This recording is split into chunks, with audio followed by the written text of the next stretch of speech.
Hello everyone, I am Isha. Welcome to all in my new another video. In last video we introduced about polynomial कि polynomial होता क्या है, इसके बारे में हमने थोड़ा सा जाना था. आज हम थोड़ा और इसके बारे में देखेंगे. इनकी टर्म कोफिशिएंट, मोनोमियल, बाइनोमियल किसे बोलते हैं, ठीक है, इनके बारे में हम जानेंगे आज. सो हमने कल ये किया था कि 2x² प्लस x माइनस 1, ये हमने लास्ट वीडियो में किया था कि ये हमारी एक पॉलिनोमियल इन वन वेरिएबल है, क्योंकि पॉलिनोमियल में हमारा होल नंबर होना चाहिए, जो पावर है एक्सपोनेंट जो है वो वेरिएबल की, और एक वेरिएबल अगर यूज है तो हम उसको बोलेंगे पॉलिनोमियल इन वन वेरिएबल. तो यहाँ पर देखिए, अगर मैं इसको अलग, ये एक्सप्रेशन जो है इनको जोड़ के या माइनस करके मैंने ये पूरी जो एल्जेब्रिक एक्सप्रेशन को तैयार किया है, तो अगर मैं इसकी टर्म्स को अलग अलग कर दूँ, ठीक है, तो इसकी टर्म्स क्या होंगी. First is 2x², second is x and minus 1, ठीक है. तो ये क्या है, ये इस पोलिनोमियल में ये टर्म है, ठीक है, ये 3 टर्म का यूज हुआ है. तो ये सभी क्या है, टर्म्स हैं. किसकी टर्म्स है, ये पोलिनोमियल, ये जो पोलिनोमियल थी इसकी टर्म्स है. तो हम इनको क्या लिखेंगे, टर्म्स ऑफ पोलिनोमियल. समझ में आ गया. तो ये क्या है, हमारी पोलिनोमियल की टर्म्स है. क्लियर. टर्म्स क्या होती है, इन टर्म्स को ही ऐड करके या सब्ट्रैक्ट करके हम एक पूरी एक्सप्रेशन बनाते हैं. तो ये हमारी टर्म्स हो गई. सो अगर मैं यहाँ पर एक और एग्जांपल लेती हूँ कि मैंने यहाँ लिख दिया 2y² प्लस 3y. एक मैंने एक्सप्रेशन ये लिख दी, दूसरी मैंने ये लिख दी कि x² माइनस 4.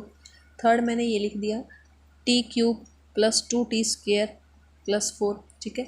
तो ये जो पोलिनोमियल है, ये पोलिनोमियल जो है ये variable of y, polynomial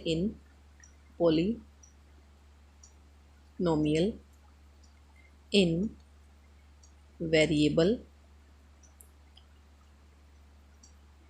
y. ये पोलिनोमियल है किस वेरिएबल में, y वेरिएबल, क्योंकि इस पूरी एक्सप्रेशन में y वेरिएबल का यूज हुआ है. ये जो पोलिनोमियल है ये वेरिएबल इन x में है, और ये जो पोलिनोमियल है ये वेरिएबल इन t में है, ठीक है, क्योंकि यहाँ पर t वेरिएबल का यूज हुआ है, राइट. सो अब हम जानेंगे कोफिशिएंट के बारे में कि कोफिशिएंट क्या होता है.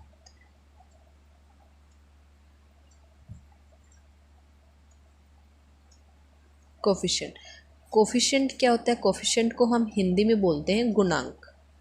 क्या बोलते हैं, गुणांक. गुणांक का मतलब होता है गुणा में अंक.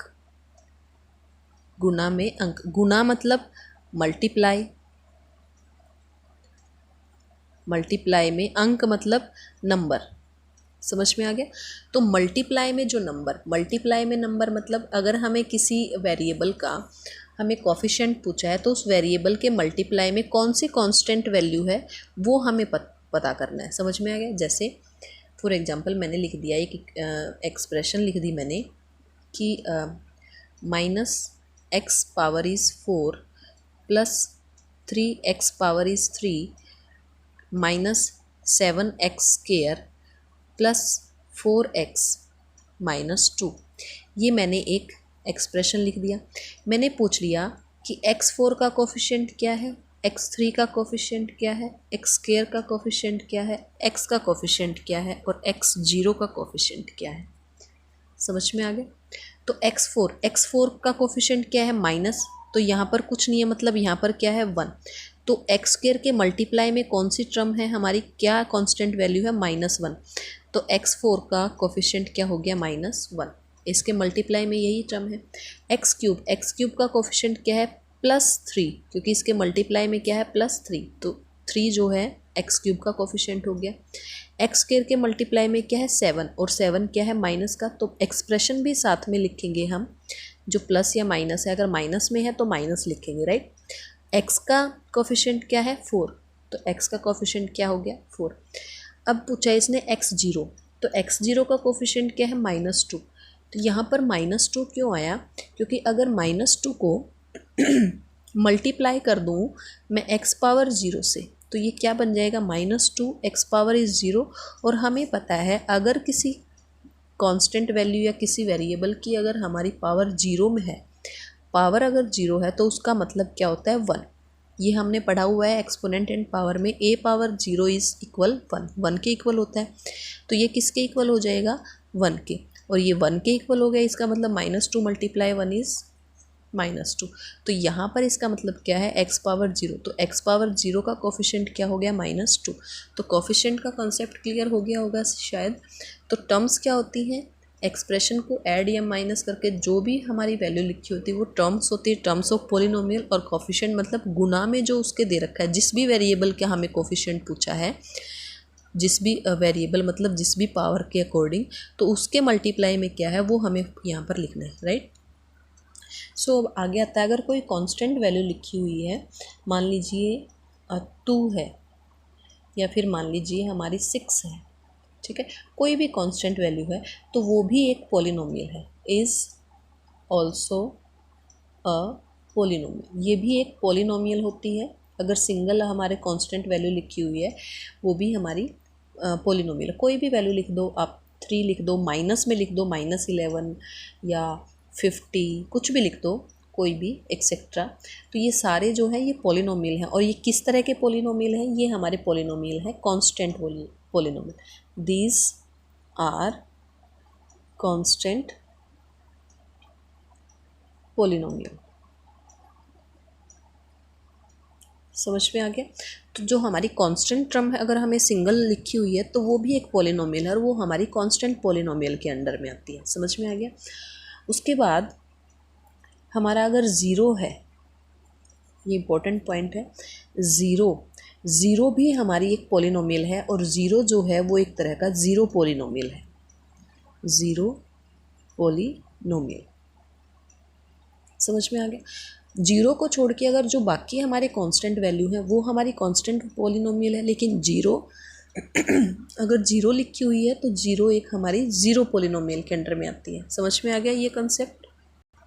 अब अगर हमें कोई पोलिनोमियल दे रखा है, जैसे 3x है, या बोल दिया 7 है, या 7x³ है, या -3y² है, या s की पावर 10 है, इस तरीके से ये सिंगल टर्म दे दी, मतलब सिंगल टर्म है, एक ही टर्म का यूज़ हो रहा है हर एक पोलिनोमियल में। ये अलग से पोलिनोमियल है, ये अलग पोलिनोमियल है, ये अलग है, क्योंकि ये हमारी टर्म है, एक्सप्रेशन नहीं है। एक्सप्रेशन क्या होती है, दो टर्म को मिला के हमारा एक्सप्रेशन बनता है, लेकिन ये सिंगल टर्म है। जहाँ जिस पोलिनोमियल में हमें सिंगल टर्म का यूज़ है, जैसे सिंगल टर्म दे रखी है, उसको हम बोलते हैं मोनोमियल। इस तरह की सिंगल टर्म पोलिनोमियल को हम यहाँ लिखेंगे सिंगल या फिर one term polynomial are called monomial. तो इस तरह की जो टर्म होती है सिंगल टर्म पोलिनोमियल को हम क्या बोलते हैं, मोनोमियल्स। समझ में आ गया। अब मैंने लिख दिया यहाँ पर कोई एल्जेब्रिक एक्सप्रेशन, कोई पोलिनोमियल मैंने लिख दिया कि 3x+1 एक टर्म ये है, एक्सप्रेशन है, पोलिनोमियल है। दूसरी मैंने लिख दिया कि y पावर इज़ 10+1 या 3 लिख दिया, ठीक है। नेक्स्ट मैंने लिख दिया s power is 10 minus s power is 3, ठीक है। तो ये जो पोलिनोमियल हैं, इनमें हमें दो टर्म्स का यूज़ किया हुआ है, दो टर्म है। तो जहाँ पर जिस पोलिनोमियल में 2 टर्म्स का यूज होता है उसको हम बोलते हैं बाइनोमियल्स। क्या बोलते हैं, बाइनोमियल, उसको हम बोलते हैं बाइनोमियल्स। बाई का मतलब होता है 2, बाई का क्या मतलब होता है 2, और मोनो का मतलब होता है सिंगल, मतलब 1। समझ में आ गया। तो मोनोमियल्स मतलब जिसमें सिंगल वन ही टर्म का यूज होता है, और बाइनोमियल जिसमें 2 टर्म्स का यूज़ करके हमें एक पोलिनोमियल दी हुई है। इसी तरीके से अगर हमें 3 टर्म्स का यूज़ करके इस तरीके से t⁴ प्लस t-1, इस तरीके से अगर हमें 3 टर्म्स का यूज़ करके कोई पोलिनोमियल दे रखी है, उसको हम ट्राइनोमियल बोलते हैं। उसको हम क्या बोलते हैं, ट्राइनोमियल। समझ में आ गया। और एक से ज़्यादा टर्म, जैसे इसको हम टर्म्स बोलेंगे, एक से ज़्यादा टर्म का यूज़ करके कोई एक्सप्रेशन हमें दे रखा है उसको हम पोलिनोमियल बोलते हैं। समझ में आ गया। Monomial, binomial and trinomial. अब है हमारा जैसे मैंने कोई पोलिनोमियल लिख दिया, polynomial is 4x7 minus 3x power is 6 plus x minus 7, इस तरीके से ये पोलिनोमियल है। तो यहाँ पर सबसे बड़ी जो पावर है, हाईएस्ट पावर, तो हाईएस्ट पावर क्या है, हाईएस्ट पावर इज 7। तो हाईएस्ट पावर जो है इस पोलिनोमियल की वो क्या है, 7। तो हाईएस्ट पावर जो है, highest power of polynomial in variable x, इसको हम क्या बोलते हैं, पोलिनोमियल ऑफ वेरिएबल एक्स। इस पोलिनोमियल में एक्स वेरिएबल का यूज हुआ है, इसलिए हम डिनोट करते हैं पी एक्स। पी एक्स मतलब पोलिनोमियल ऑफ वेरिएबल एक्स, ये वेरिएबल एक्स की पोलिनोमियल है, राइट। तो यहाँ पर highest power of polynomial x जो है वो क्या है, 7 है, क्योंकि सबसे बड़ी पावर इस पूरी पोलिनोमियल में 7 है। तो इस highest power of the variable in polynomial, उसको हम क्या बोलते हैं, डिग्री ऑफ पोलिनोमियल। तो ये हमारा क्या कहलाता है, डिग्री ऑफ पोलिनोमियल। समझ में आ गया। तो highest power of the variable, तो हाईएस्ट पावर जिस वेरिएबल की, ये वेरिएबल की जो हाईएस्ट पावर होती है इन पोलिनोमियल, वो क्या कहलाता है, as the degree of polynomial. समझ में आ गया। जैसे यहाँ पर एक और एग्जांपल लिख दिया, 5t power is 6 minus 3t is square minus 7, इस तरीके से दे रखा है। तो इस पोलिनोमियल की जो डिग्री है, डायरेक्ट हम बोलेंगे हाईएस्ट पावर नहीं, डायरेक्ट बोलेंगे degree. Degree of this polynomial is 6। Degree मतलब हाईएस्ट पावर, तो डिग्री ऑफ पोलिनोमियल इज 6। समझ में आ गया। और डिग्री ऑफ कांस्टेंट पोलिनोमियल, कोई भी कांस्टेंट पोलिनोमियल है, जैसे हमने लिख दिया 3, ये कांस्टेंट पोलिनोमियल है, मैंने समझाया था यहाँ पे, ये कांस्टेंट पोलिनोमियल होता है। तो कांस्टेंट पोलिनोमियल है, इसकी जो डिग्री है, इसकी डिग्री जो है वो क्या होगी, 0, क्योंकि 3 के साथ जो है x पावर 0 है, क्योंकि x0 इज़ 1 और जो 3 ही हो जाएगा, तो इसकी डिग्री जो है वो क्या होगी, ऑलवेज 0। समझ में आ गया ये यहाँ तक। सो यहाँ तक क्लियर हो गया होगा। सो नेक्स्ट इसका इंट्रोडक्शन पार्ट जो है नेक्स्ट वीडियो में करेंगे, कुछ 1-2 पॉइंट्स और रह गए हैं उनको। सो यहाँ तक। So thank you for watching.